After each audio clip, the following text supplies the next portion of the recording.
Hello दोस्तों, आज हम एक्सप्लेन करेंगे टू ब्रदर्स मूवी के बारे में। इस मूवी में दो जुड़वा बाघ भाइयों की कहानी को दिखाया गया है। दोनों भाई एक दूसरे से बचपन में बिछड़ जाते हैं और काफ़ी समय के बाद वो एक बार फिर से मिलते हैं। इस बीच उनके साथ क्या हुआ, आइए आगे इस मूवी में देखते हैं। मूवी की शुरुआत जंगल के प्राचीन खंडहरों से शुरू होती है, जहां पर नर मादा बाघ वाघिन का एक कपल दिखाया जाता है। कुछ समय बाद वाघिन दो जुड़वा बच्चों को जन्म देती है। जब वो थोड़े से बड़े हो जाते हैं तो बाघ और वाघिन अपने दोनों बच्चों को झरने के किनारे खेलने के लिए ले जाते हैं और वहां पर दोनों भाई अपने पिता के साथ खेलने लगते हैं। और फिर जाकर के वो दोनों पानी में मस्ती करते हैं और जब वह पानी से बाहर आते हैं तो उन्हें एक नारियल का गोला दिखाई देता है। दोनों भाई उस नारियल के गोले के पीछे दौड़ते हैं और उसके साथ खेलने लगते हैं। नारियल का गोला लुढ़कता हुआ मंगूस के होल के पास पहुंच जाता है। उनमें से एक बेबी बाघ नारियल के गोले के पीछे जाता है और तभी मंगूस अपने होल से बाहर निकलकर बेबी बाघ के साथ लड़ने लगता है, जिससे डरकर बेबी बाघ पेड़ के ऊपर चढ़ जाता है और बचाने के लिए अपने भाई को आवाज देता है। तभी वहां पर उसका भाई आ जाता है और मंगूस को वहां से भगा देता है। फिर वह अपने भाई को नीचे उतारने की कोशिश करता है और जब वह नीचे उतरता है तो उसके पैर में चोट लग जाती है। दोनों भाई वहीं पर बैठ जाते हैं और एक दूसरे को प्यार करते हैं। तभी उन्हें कुछ शिकारियों की आवाज़ें सुनाई देती हैं। दोनों बेबी बाघ उन्हें देखने के लिए जाते हैं। उनकी माँ बाघिन उस बच्चे को उठाकर वहाँ से ले जाती है जिसके पैर में चोट लगी हुई थी, और दूसरा बेबी बाघ अपनी माँ के पीछे पीछे आता है। बाघिन उन्हें ले जाकर खंडहर में छिप जाती है।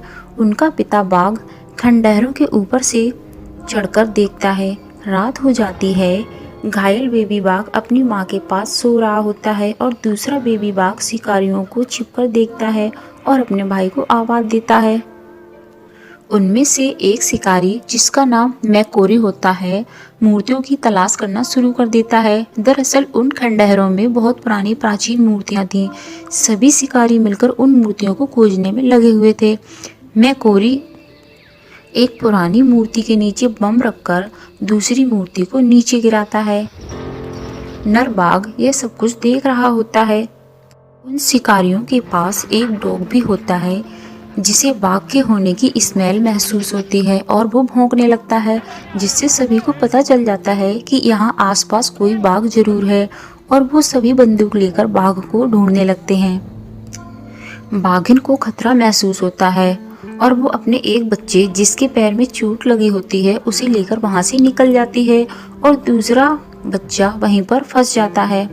वह उस दीवार पर नहीं चढ़ पाता क्योंकि दीवार बहुत ऊंची होती है। वो अपनी माँ को आवाज देता है।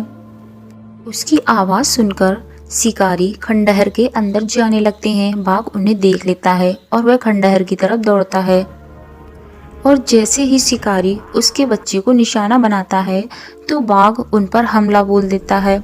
तभी वहां पर खड़ा हुआ मैकोरी नाम का शिकारी उस पर गोली चला देता है, जिससे बाघ वहीं पर मर जाता है। बेचारा बेबी बाघ अपने पिता को मरते हुए देखकर बहुत दुखी होता है और वह उसके पास जाकर उसके नीचे छिप जाता है। तभी वहां पर और भी शिकारी आ जाते हैं। वो सभी घायल आदमी और बाघ को लेकर वहां से चले जाते हैं। मैकोरी बेबी बाघ को देख लेता है और वह उसे अपने साथ ले जाता है। रास्ते में सभी एक जगह पर रुककर आराम करते हैं।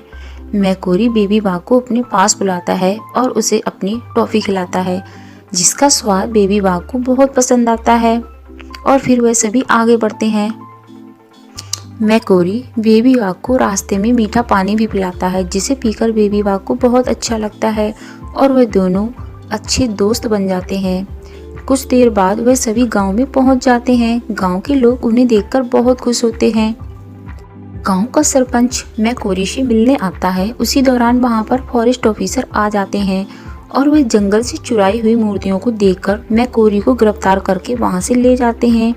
बेबी बाघ मैकोरी को जाता हुआ देखकर उसे आवाज देता है। गांव का सरपंच बेबी बाघ को बांध देता है और अगली सुबह सर्कस के कुछ लोगों को बुलाता है बेबी बाघ को बेचने के लिए। वह लोग बेबी बाघ को लेकर वहां से चले जाते हैं। रास्ते में उसकी माँ बाघिन झाड़ियों में छुपी हुई होती है। वो उस गाड़ी का पीछा करती हुई दिखाई जाती है और वो अपने बच्चे को बचाने की पूरी कोशिश करती है, पर वो उसे बचाने में नाकाम रहती है और अपने बच्चे को दूर जाता हुआ देखकर बहुत दुखी होती है। इसी बीच एक ऑफिसर मैकोरी को जेल से बाहर निकालता है और वहीं पर दूसरी तरफ बेबी बाघ सर्कस में पहुंच जाता है। सर्कस के कर्मचारी उसे कुमाल नाम देते हैं। वहीं पर सर्कस के कुछ और कर्मचारी भी होते हैं। उनमें से एक कर्मचारी के हाथ पर कुमाल काट लेता है, जिसकी वजह से वह कुमाल को मारने लगता है और उसे केज में बंद कर देता है। दूसरी तरफ जंगल में बाघिन एक गड्ढे में फंस जाती है, जो कि शिकारियों का बिछाया हुआ जाल होता है। अपनी माँ को गड्ढे में गिरा हुआ देखकर बेबी बाघ गड्ढे के पास जाता है और अपनी माँ को आवाज देता है। बाघिन ऊपर चढ़ने की पूरी कोशिश करती है, पर वो गड्ढे से बाहर नहीं निकल पाती। बेचारा बेबी बाघ अकेले कैसे रहता, वो अपनी माँ के पास जाने के लिए गड्ढे में कूद जाता है। आगे हम देखते हैं कि मैकोरी फॉरेस्ट ऑफिसर के घर पर दिखाया जाता है। दोनों आपस में किसी प्लान के बारे में बात कर रहे थे। ऑफिसर का एक बेटा होता है जिसका नाम राहुल है। वो उन्हें छुपकर दरवाजे से देख रहा होता है कि तभी वहां पर ऑफिसर की पत्नी आ जाती है। अगले दिन वहां का राजा जंगल में शिकार करने के लिए आता है। बाघिन को गड्ढे से बाहर निकालते हैं। बाघिन अपने बच्चे को ले जाकर पत्थरों की छोटी सी गुफा में छुपा देती है। इधर राजा बाघिन का शिकार करने के लिए उस पर गोली चलाता है, जिस वजह से वह बेहोश होकर गिर जाती है और जब राजा उसके पास जाता है तो वह उठकर वहां से भाग जाती है, क्योंकि गोली उसके कान के ऊपर लगी थी। ऑफिसर का बेटा राहुल और उसका डॉग उस गुफा के पास पहुंचते हैं जहां पर बेबी बाघ छुपा हुआ होता है। राहुल उसे अपने साथ अपने घर ले आता है और उसे संगा के नाम से बुलाता है। रात को राहुल की माँ उन दोनों को स्टोरी सुनाती है, जिसे सुनकर वो दोनों सो जाते हैं। दूसरी तरफ कुमाल को दिखाया जाता है, जो कि सो रहा होता है। सर्कस के कर्मचारी उसके लिए खाना लेकर आते हैं और उसे खाने के लिए बोलते हैं। कुमाल खाना खाने के लिए नहीं उठता। वो लोग खाना रखकर वहां से चले जाते हैं। तभी वहां पर एक बाघ दिखाया जाता है, जो कि उसके पास वाले केज में बंद था। वह उसे अपनी पूंछ से उठाने की कोशिश करता है। कुणाल उठकर उसके साथ खेलने लगता है, जैसे वो अपने पिता के साथ खेलता था। इधर मैकोरी ऑफिसर के यहाँ दावत पर आया हुआ होता है। ऑफिसर उसे बाघिन को मारकर उसकी खाल लाने के लिए कहता है और जब वह सभी खाना खा रहे होते हैं तो उनकी टेबल के नीचे राहुल और संगा छुपकर बैठे हुए होते हैं कि तभी वहां पर उनका डॉग आ जाता है। उसे देखकर संगा वहां से भागता है और टेबल पर रखा हुआ खाना गिरा देता है। अगले दिन मैकोरी सर्कस में पहुंचता है तो कुमाल उसकी आवाज सुनकर उसे पहचान लेता है और उसे अपने पास बुलाता है। मैकोरी भी उसे पहचान जाता है और उसके पास जाता है। वो उसके साथ बात करता है और समझ जाता है कि उसे क्या चाहिए। कुमाल उसे टॉफी खिलाने के लिए इशारा कर रहा होता है। मैकोरी टॉफी निकालकर उसे खिलाता है कि तभी वहां पर सर्कस का एक कर्मचारी आ जाता है। मैकोरी उनसे बाघ की खाल के बारे में पूछता है। वो उसे अगले दिन आने के लिए कहते हैं। मैकोरी उन्हें कुछ पैसे देता है और अपने दोस्त कुमाल का ध्यान रखने के लिए कहता है। अगले दिन हम देखते हैं कि कुमाल को एक बड़ी सी केज में शिफ्ट किया जाता है। इधर संगा डॉग से बचने के लिए भागता है और ऑफिसर के घर की सारी सामानों को तोड़ देता है और एक जगह पर जाकर छुप जाता है। डॉग उसे वहां ढूंढ लेता है और उसके पास पहुंच जाता है। संगा को गुस्सा आ जाता है और वो उसे मार देता है। तभी वहां पर दौड़ती हुई ऑफिसर की पत्नी आ जाती है और सब कुछ देख लेती है। वो संगा को घर से बाहर निकालने के लिए कहती है। वो उसे अपने घर से बाहर निकालती है। राहुल अपनी माँ को रोकने की कोशिश करता है, पर वो नहीं मानती और उसे पैलेस में भेज देती है। वहाँ पर संगा को बड़ी सी केज में बंद कर दिया जाता है। आगे सीन कुछ साल बाद का दिखाया जाता है। संगा और कुमाल बड़े हो जाते हैं। सर्कस में कुमाल को दिखाया जाता है। वहाँ उसे आग के गोले से कूदने के लिए कहते हैं। कुमाल को आग से डर लगता है, जिसकी वजह से वह नहीं कूद पाता, पर ना कूदने की वजह से वह लोग उसे बहुत मारते हैं और एक बार उसे फिर से कूदने के लिए कहते हैं। बेचारा कुमाल उस गोले से कूदने के लिए मजबूर हो जाता है और फिर जाकर अपनी केज में बैठ जाता है। राजा अपने एक सैनिक को सर्कस भेजता है कुमाल को खरीदने के लिए। सर्कस वाले उसे बेचने के लिए तैयार हो जाते हैं। राजा कुमाल और संगा के बीच फाइट करवाना चाहता था, क्योंकि राजा इन सब का शौकीन था। उधर कुश्ती के मैदान में लोग जमा होने लगते हैं। राजा भी वहां पर पहुंच जाता है। राजा के सैनिक संगा को मैदान में उतारते हैं। ऑफिसर का बेटा राहुल उसे पहचान जाता है। इधर सर्कस के कर्मचारी भी कुमाल को मैदान में जाने के लिए जबरदस्ती करते हैं। कुमाल मैदान में पहुंचता है और वो दोनों भाई आमने सामने होते हैं। दोनों भाइयों के बीच फाइट शुरू हो जाती है और कुछ देर बाद दोनों भाई एक दूसरे की आंखों में देखते हैं। उन्हें अपने बचपन की बातें याद आती हैं और वो एक दूसरे को पहचान जाते हैं। दोनों भाई आपस में गले मिलते हैं और एक दूसरे को प्यार करते हैं।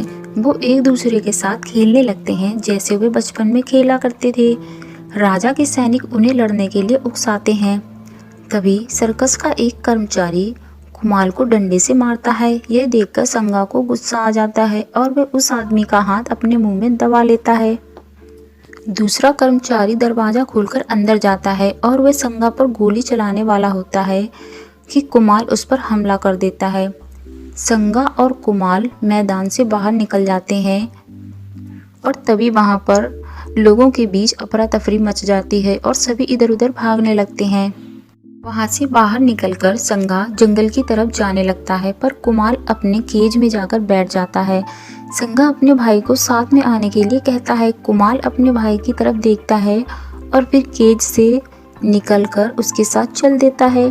दोनों भाई खाने की तलाश करते हैं और उन्हें एक गाड़ी पर बहुत सारा खाने का सामान दिखाई देता है। वो उस गाड़ी के ऊपर कूद जाते हैं और खाना खाकर अपना पेट भरते हैं। कुमाल एक जगह पर बैठकर अपने भाई को करतब दिखाता है। तभी उन पर ऑफिसर के सैनिक गोलियां चलाना शुरू कर देते हैं। वो दोनों वहां से भाग जाते हैं। ऑफिसर एक बार फिर से मैकोरी को उन दोनों भाइयों का शिकार करने के लिए बुलाता है और अपने बेटे राहुल को समझाने के लिए कहता है। मैकोरी राहुल के पास जाता है। राहुल उससे संगा और कुमाल का शिकार करने के लिए मना करता है, लेकिन मैकोरी तो एक शिकारी था और उसका काम शिकार करना था। उधर संगा और कुमाल जंगल में पहुंच जाते हैं और वहां पहुंचकर अपने घर की तरफ देखते हैं जहां पर उनका जन्म हुआ था। दोनों आगे बढ़ते हैं और तभी हम देखते हैं कि मैकोरी शिकारियों के साथ जंगल में पहुंच जाता है। उसके साथ गांव का सरपंच भी होता है। वह शिकारियों को जंगल में आग लगाने के लिए कहता है ताकि संगा और कुमाल जंगल से बाहर ना निकल पाए। आग पूरे जंगल में फैल जाती है। दोनों भाई आग के बीच में फंस जाते हैं।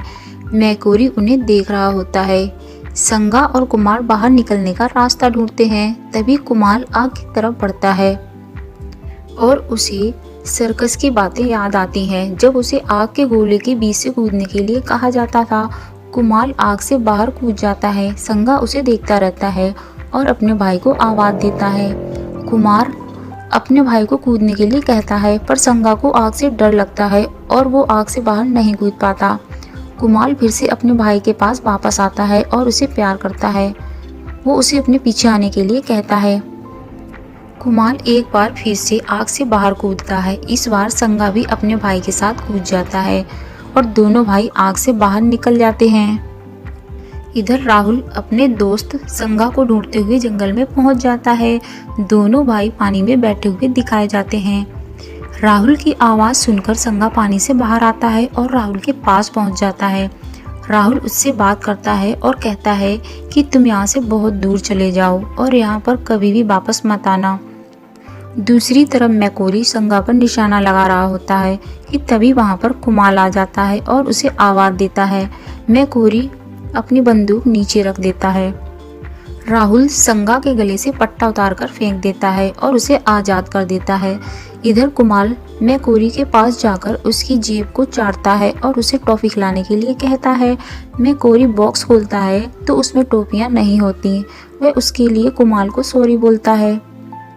राहुल और मैकोरी दोनों भाइयों को जाते हुए देखते हैं और वो उन दोनों के लिए बहुत खुश थे।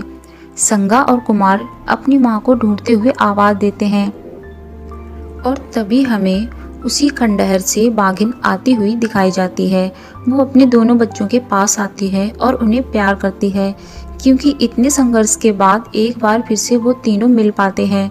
बाघिन अपने दोनों बच्चों को झरने के पास ले जाती है, जहाँ पर वो बचपन में जाया करते थे, और वह तीनों वहाँ पर बैठकर अपने पिता बाघ को याद करते हैं, जो कि अब इस दुनिया में नहीं था। और यहीं पर इस मूवी का एंड हो जाता है। तो दोस्तों, आपको ये मूवी कैसी लगी? इसे लाइक और सब्सक्राइब जरूर करें। Thank you.